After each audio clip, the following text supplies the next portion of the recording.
In this lesson, we will learn about buffer curves. Buffer curves allow us to see a printout of our original animation. Now, what's great about this is we can now kind of compare and contrast our animations this way. We can go ahead and tweak our function curve and take a look at the printout that shows us how it looked originally. And if we like the original animation, we would swap our buffer curve. But if we like the new change, we can just go ahead and use the swap tool to get right back to the change that we've made.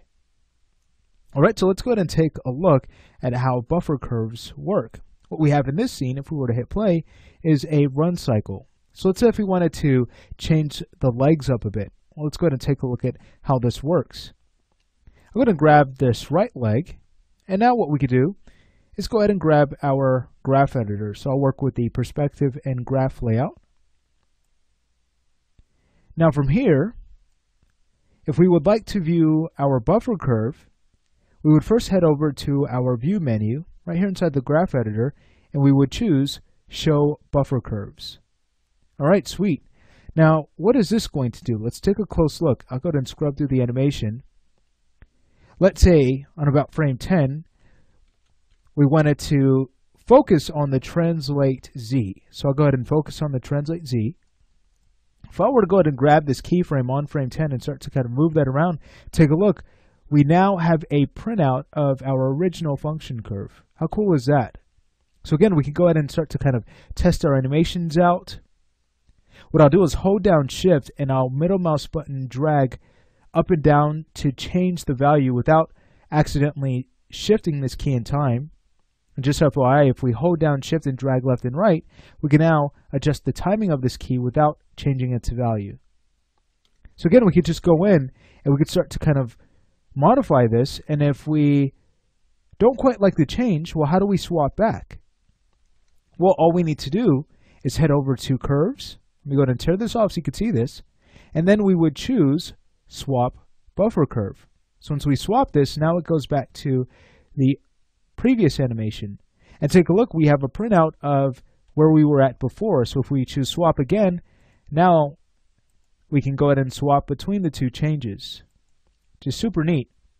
Now, once we are sold on a change, let's say we like the idea of moving this leg a bit more forward on frame 10 to smooth out the animation.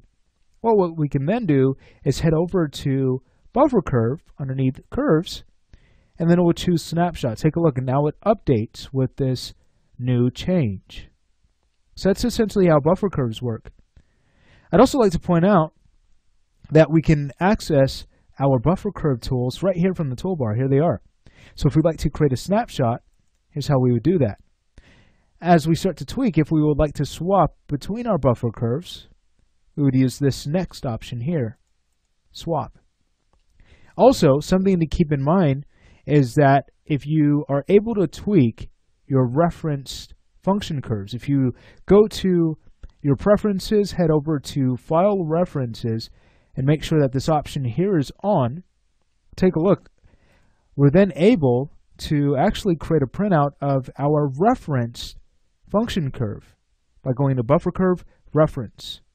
Now we can start to work with the Buffer tool using referenced animation, which is very helpful. Sometimes we do want to change animation in a reference file, and we most certainly can do that in Maya. Alright, fantastic. So that's essentially a look at the buffer curve tool. We've taken a look at how to show our buffer curves. We've also taken a look at how to swap our buffer curves, and then how to create a new printout to kind of update that curve once we've made a change.